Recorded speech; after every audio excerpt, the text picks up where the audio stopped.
Le Bouddha possède-t-il une quelconque réalité? Alors là, bien sûr, c'est toujours ce dialogue entre Subhuti et le Bouddha. Le Bouddha dit, Subhuti, le Tathagata se trouve-t-il en possession de quelque réalité? De quelque réalité de Bouddha, complètement révélée dans l'éveil, insurpassable, authentique et parfait. Subhuti lui dit, bienheureux, non, je ne pense pas. Il en est ainsi, Subhuti, car dans cet état, on ne peut concevoir la moindre réalité et en conséquence, on ne fait que parler d'éveil insurpassable, authentique, parfait. Cependant, Subhuti, il n'est rien d'équivalent ni d'égal à cet éveil.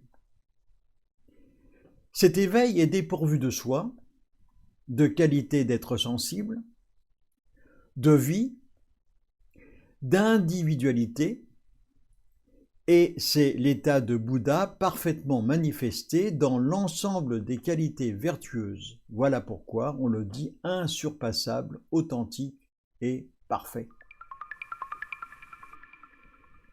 Ce passage du Sutra du Diamant aborde des concepts profondément subtils, en particulier la nature de l'éveil et la manière dont il est au-delà des concepts et des désignations.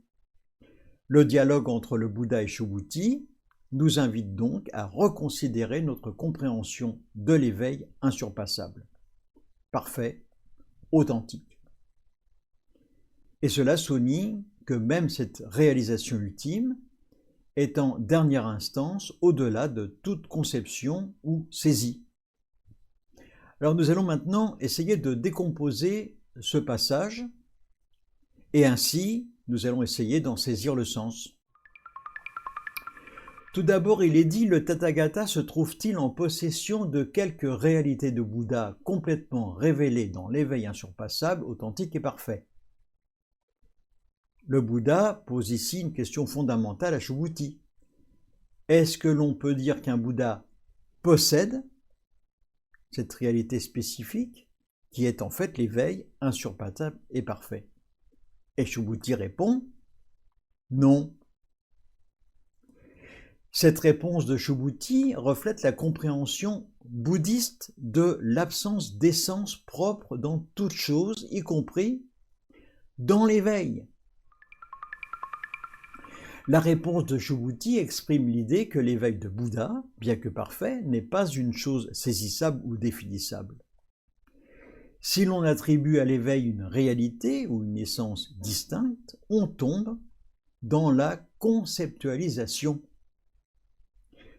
Cela est donc totalement erroné. L'éveil transcende toute l'idée de possession, de qualification ou de réalité fixe. On ne peut donc le décrire avec des mots. L'éveil est donc au-delà des concepts. Il ne peut pas être compris comme une possession, un objet. Il transcende tout. Catégorie mentale et conceptuelle. Il ne s'agit donc pas d'un état ou d'une qualité que l'on pourrait isoler, saisir. Et là, nous devons comprendre que l'éveil est vide de nature propre, c'est-à-dire shunyata, et donc insaisissable en termes conventionnels, insaisissable pour nous. Méfions-nous des faux maîtres.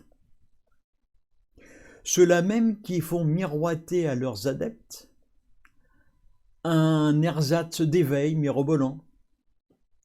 Venez pratiquer avec moi et vous allez avoir l'éveil. Méfiance. Le Bouddha explique que dans l'état de l'éveil insurpassable, aucune réalité ne peut être conçue à travers cette phrase.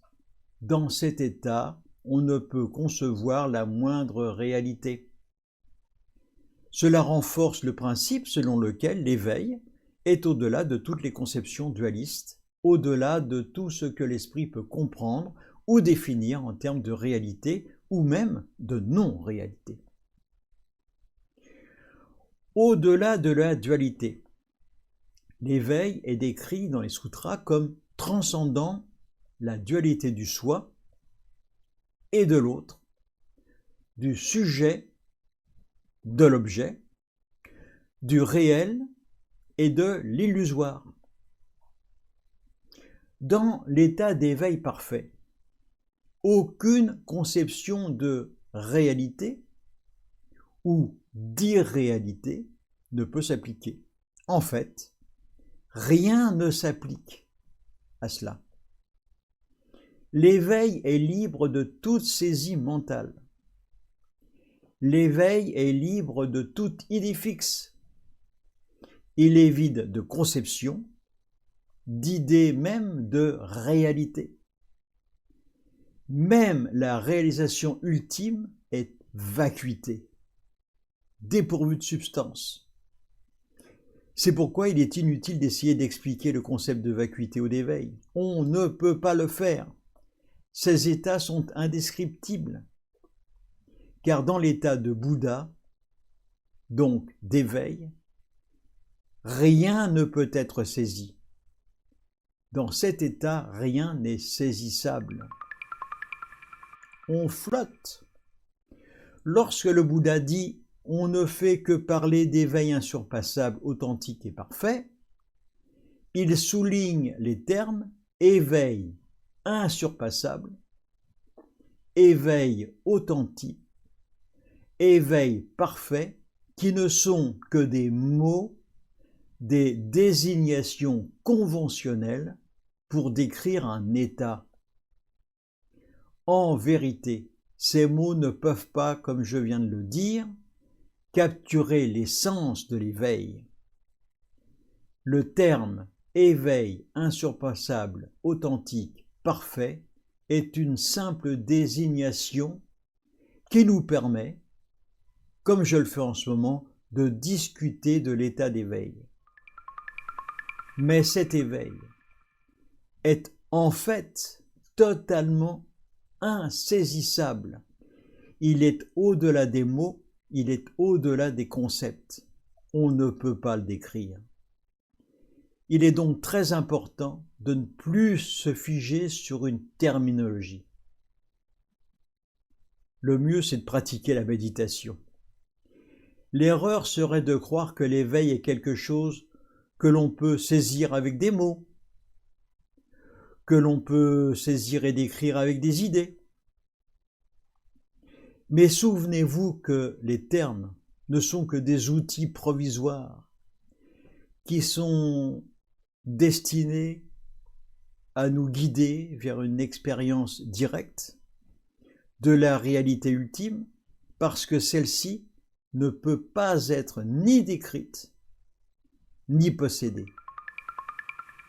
Alors lorsque le Bouddha dit « il n'est rien d'équivalent ni d'égal à cet éveil », il indique que rien ne peut être comparé à celui-là. Car de par sa nature, l'éveil est incomparable. Il transcende toute forme de mesure, de comparaison, d'égalité avec quoi que ce soit d'autre. Il n'y a rien de comparable à l'éveil dans le samsara. L'éveil insurpassable est unique, en ce sens qu'il est au-delà de toutes les notions dualistes de comparaison ou d'opposition. Il ne peut pas être comparé à quelque chose d'autre, car il est en dehors des catégories ordinaires de la pensée conceptuelle. L'éveil incomparable est la pleine réalisation de la vacuité de tous les phénomènes, y compris de soi-même. Il transcende toutes les limites, toutes les distinctions. Il n'est égalé par aucune expérience. Nous avons compris qu'il est dépourvu de soi, Atma, de qualité d'être sensible de vie, Jiva, et d'individualité. Il est libéré de toute identification à un soi individuel ou à une existence distincte. Être éveillé est donc la réalisation ultime de l'absence de soi.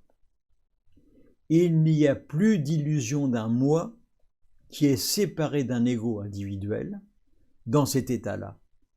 L'éveil transcende les frontières de l'individualité. Toutes les distinctions vont alors s'effondrer. C'est un état de fusion avec cela qui est. Le Bouddha conclut: l'état de Bouddha est parfaitement manifesté dans l'ensemble des qualités vertueuses. Il explique ici que cet éveil est néanmoins parfaitement manifesté à travers les dualités vertueuses. Bien que l'éveil soit vide de soi et de toute essence individuelle, il se manifeste dans le monde sous forme de compassion, de sagesse, de générosité et de tout un tas de qualités vertueuses. Compassion et sagesse sont les fruits naturels de cette compréhension profonde de la vacuité. Les qualités vertueuses du Bouddha sont en fait un modèle pour l'action dans le monde. Mais ce sont des actions accomplies sans attachement à un soi individuel ou à un but personnel. Ces actions désintéressées sont le reflet d'un esprit qui a réalisé la vacuité, mais qui agit pour le bien de tous les êtres, dans une compassion totalement désintéressée. En conclusion, ce passage du Sutra du Diamant nous dit que l'éveil insurpassable, authentique, parfait, est au-delà de toute saisie mentale, de toute conception erronée de la réalité. Le Bouddha nous rappelle ici que l'éveil ne peut pas être défini, ni saisi comme une réalité fixe. C'est un simple état qui transcende la notion de soi, d'individualité, de vie et de toute autre catégorisation conceptuelle.